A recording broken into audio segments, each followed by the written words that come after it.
आकाए दो आलम सल्लल्लाहु अलैहि वसल्लम ने इरशाद फरमाया कि अल्लाह तबारक व तआला फरमाता है, ए इब्ने आदम, तू मेरी इबादत के लिए अपने आप को फारिग कर ले, मैं तेरे दिल को मालदारी से भर दूंगा और तेरी जो मोहताजी है उसे दूर कर दूंगा। और अगर तूने ऐसा न किया, व इल्ला तफअल, अगर तूने ऐसा न किया, मला तू यदई का शुगला वलम असुद्द फक्र का, इरशाद फरमाया तो फिर मैं दुनिया की मसरूफियात से तेरे हाथों को भर दूंगा और तेरी मोहताजी का जो दरवाजा है वो भी बंद नहीं करूंगा। खालिक कायनात ने हमें अब्बस पैदा नहीं किया। अल्लाह रब्बुल इज्जत ने इस बात का इजहार फरमाया कि हमारा जो मकसद हयात है वो क्या है। इरशाद फरमाया, वमा खलक़तुल जिन्ना वल इंसा इल्ला लियअबुदून, और मैंने जिन और आदमी इसलिए पैदा किए ताकि वो मेरी बंदगी करें। यानी हमें अल्लाह तबारक व तआला ने अपनी इबादत के लिए पैदा किया है। बाकी दुनिया की तमाम चीजें इसलिए बनाई गई हैं कि बंदा इबादत के काम में इनसे मदद हासिल करे।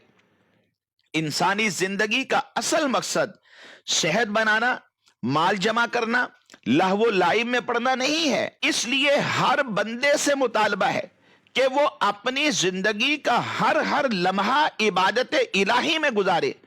उसकी सारी फिक्र और उसकी तमाम कोशिशें इसी मकसद के लिए होनी चाहिए, जिसका फायदा ये होगा कि इस फिक्र और इस कोशिश की बरकत से इसके तमाम जो मामलात हैं वो दुरुस्त हो जाएंगे और इसके जितने भी उमूर हैं वो सारे के सारे काबिल इत्मीनान रहेंगे। इस्लाम में यह तसव्वुर नहीं है कि इबादत तो अल्लाह तबारक व तआला के लिए हो और बाकी तमाम मामलात के अंदर इंसान को आजाद छोड़ दिया जाए, बल्कि असल ये है कि इंसान की पूरी जिंदगी अल्लाह तबारक व तआला की इबादत के लिए है। वो सोता इसलिए है ताकि इबादत में इसे राहत महसूस हो, वो खाता इसलिए है ताकि इबादत के लिए इसके वजूद के अंदर कुव्वत पैदा हो जाए, ये कमाता इसलिए है ताकि अपनी और अल्लाह के बंदों की जो जरूरतें और हाजतें हैं ये उन्हें पूरा कर सके। लिहाजा ये नहीं होना चाहिए कि माल कमाने में बंदा इस कदर मसरूफ हो जाए कि अबूदियत का जो असल मजहर है ये उसे भूल बैठे, जैसे नमाज है, रोजा है और दीगर इबादात है, ये इनमें कोताही करने लगे। सोने के लिए ऐसे वक्त का इंतखाब करे कि इबादत का वक्त फोत हो जाए। खाने का इस कदर रसिया हो जाए कि फराइज को छोड़ बैठे। ऐसा अगर हुआ तो बंदे ने अपनी जिंदगी के असल मकसद को गोया कि फोत कर दिया और अल्लाह तबारक व तआला तक पहुंचने का जो दुरुस्त रास्ता था गोया ये उससे भटक चुका है। फिर नतीजा क्या होगा? ये कामयाब नहीं हो सकेगा, क्योंकि ये दुनिया दारुल अमल है और आखिरत इसकी जजा है। इसलिए आज हमारे पास वक्त है, हमने अमल करके अल्लाह तबारक व तआला को राजी करना है। हजरत मौला मुश्किल कुशा शेर खुदा रदियल्लाहु ताला अन्हु आप फरमाते हैं कि आज अमल है, फ़इन्नल यौम अमलुन वला हिसाब, आज हिसाब नहीं है, अमल का मौका है। और कल फरमाया हिसाब होगा लेकिन अमल नहीं होगा।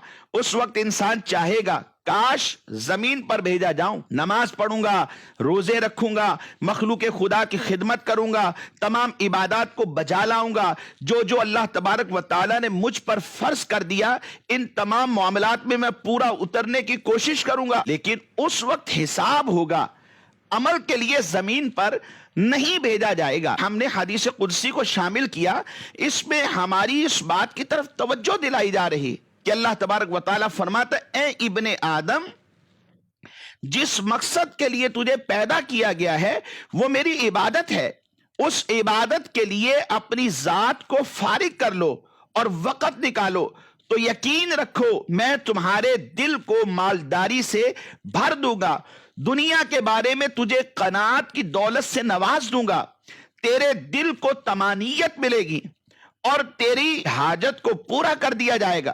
اور اگر ایسا نہ ہوا بلکہ تو اپنی خواہشات کے پیچھے پڑا رہا، سونے کو نماز پر ترجیح دی، اپنی دنیاوی مشغولیات اور مصروفیات کو عبادت پر ترجیح دیتا رہا، تو یقین رکھ تیری جو محتاجی ہے وہ بھی رہے گی، اور مشغولیت سے تیرے ہاتھوں کو اس قدر بھر دیا جائے گا کہ تو کھائے گا تو ضرور مگر آسودہ نہ ہوگا، سوئے گا تو ضرور لیکن سکون نہ پائے گا، اور نہ ہی دنیا کے کام دھندوں سے تجھے فرصت ملے گی.